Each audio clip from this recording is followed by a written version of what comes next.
Every Nigerian must be instrumental to the growth and development of our nation through the use of innovative energy and idea to lead and initiate policies that will sustain the economy and enhance good governance. With all the financial turmoil facing the world, it has become pertinent for exchange of new ideas that will enhance good governance. Please subscribe to our channels, listen to our messages and engage with us. With your support, we can transform the lives of all Nigerians. Welcome to the Season 2 of the NESG Radio.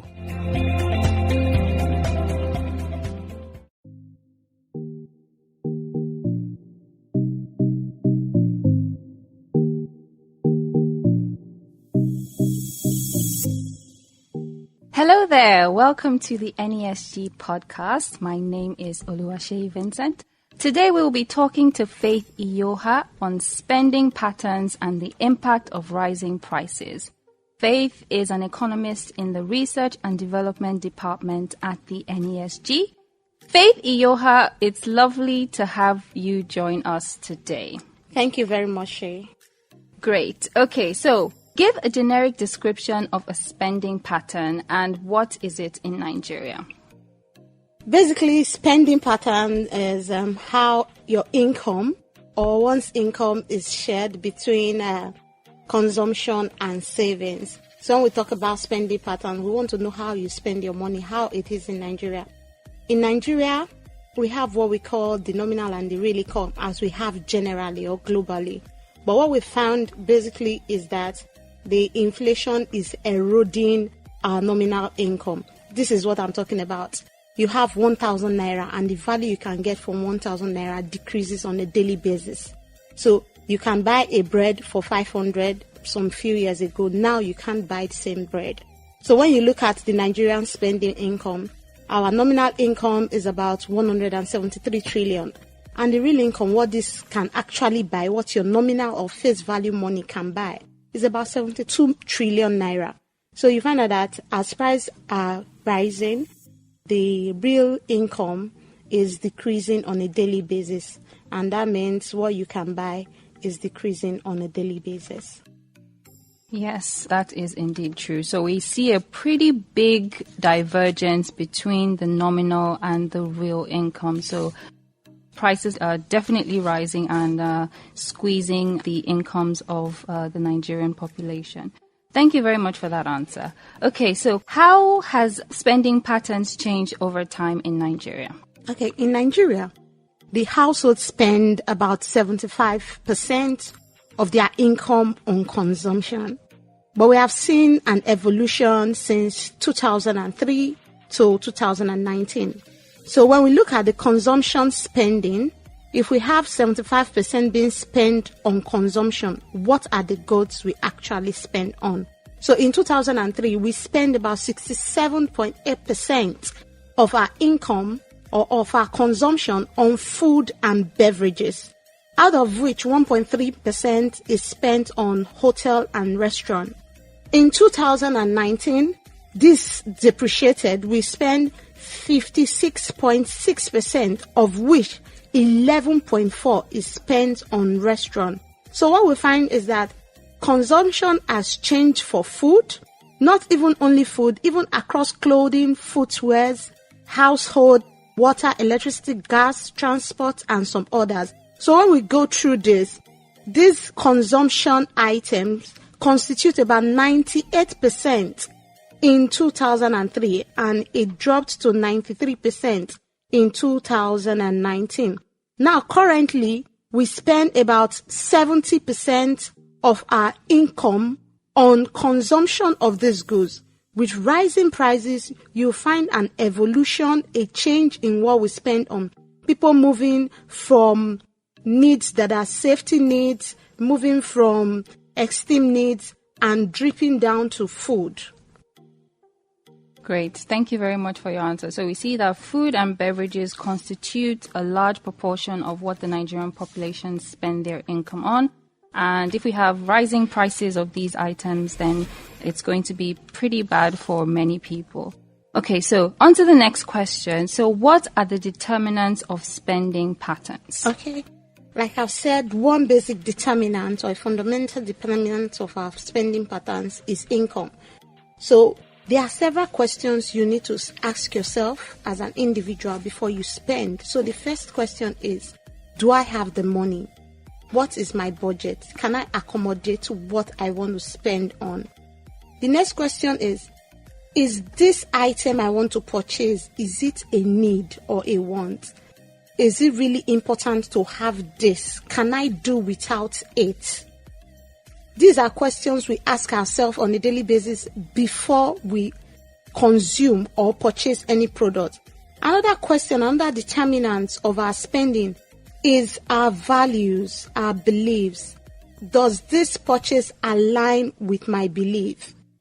If this is a want or is a need, can I satisfy it now? Can it wait? For example, the basic needs that we have is food, clothing, and shelter. If you don't satisfy your basic needs, you can move to other needs, which could be tagged as wants. For example, the safety needs, the belonging needs, spendings on health, education, and properties, acquiring properties, furnitures, and fittings. These are wants, but our basic must first be taken care of, which is food, clothing, and shelter. The other question is, if I can delay my spending, can I delay this spending? Can it wait for another period of time? If these questions are properly answered, then it will shape an individual's pattern or way they spend their income.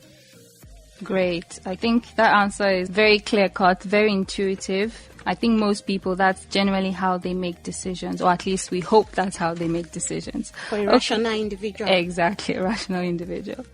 Okay, so the next question. Do we expect a change in the spending pattern given the current economic condition? Of course, we do expect a change in the current spending pattern. So, what are the things we see in the Nigerian economy? So, we see consumer landscape being changed significantly by urbanization. Notably, 55% of Nigerians are expected to live in the cities or towns by 2025.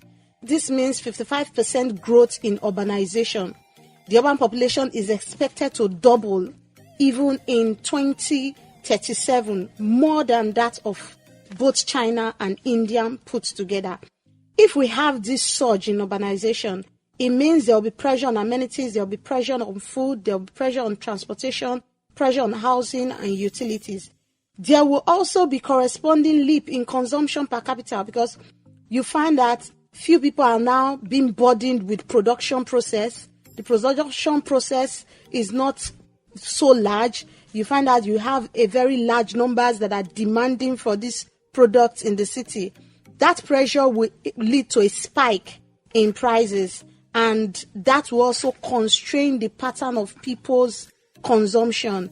They will either tend to eat more rather than saving for properties or furnitures or trying to meet their belonging and esteem needs. So what do we expect? In the near future, we expect that spending on food and beverages will increase compared to spending on large appliances like furnitures and fittings. We also expect that even electricity bills and housing rent is also going up as a result of urbanization. So the spending pattern would tilt more towards our basic needs, our food, our shelter. Even clothing is not even important. As far as we can satisfy food and shelter, we can continue wearing our old clothes. So that's what we see in the near future.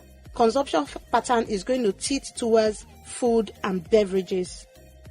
Great. Thank you very much for that answer. So how can Nigerians with no increase in earnings cope with rising prices?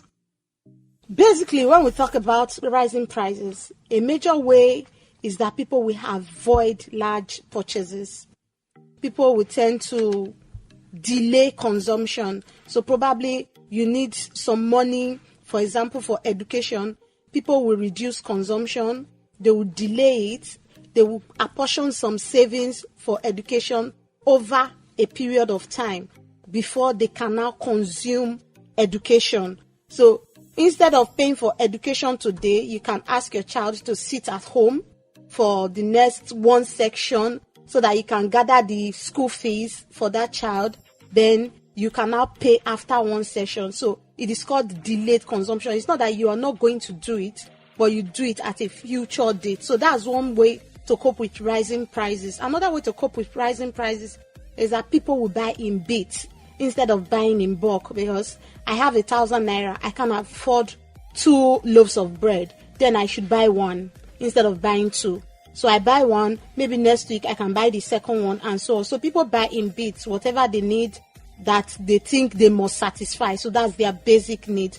So one way to cope with rising prices in this kind of situation that we find ourselves in is also to reduce consumption. People can decide to reduce consumption. So this speaks to poverty, because one of the basic yardsticks for poverty is that if people cannot consume, they are poor. So when people reduce their consumption, it means poverty is escalating. Yes, so those are some very major issues that occur when we have rising prices. So people will, delay, consuming other services that are really important for their future, like education, and they would also potentially reduce their current consumption of goods, which they need to be able to perform all their different activities effectively. So it's definitely not an ideal situation. Okay, final question. Is it possible to save, and how can Nigerians save in this economy with rising prices? Yes, it's still possible to save. Nobody consume all the income that they receive. People still have ambition. So one way to save is, like I said, you have to reduce your consumption. So if you reduce your consumption, you're still able to save 1 or 2. Not even really for the raining day, probably for projects that you are targeting in the future. So because prices are rising, you can buy appliances as you ought to, so you can save in bits. Or sometimes you even go to where you buy and pay over a period of time. So you can still save, but not as much as the savings that we were doing. So if we spend 70% of our income on consumption, what that means is we have 30% left for savings. And mind you, savings is not just savings for investment. Sometimes savings is delayed consumption. You're still going to spend it, you are still going to consume it, but just that right now it is not enough to meet that need. So you save over time so that you can meet a particular need. So people will definitely save. But another issue when we look at savings is that even the Nigeria situation does not give us that reason to save. For example, as an income earner, you have a savings account. What's the interest? These are some of the things that propels people to save.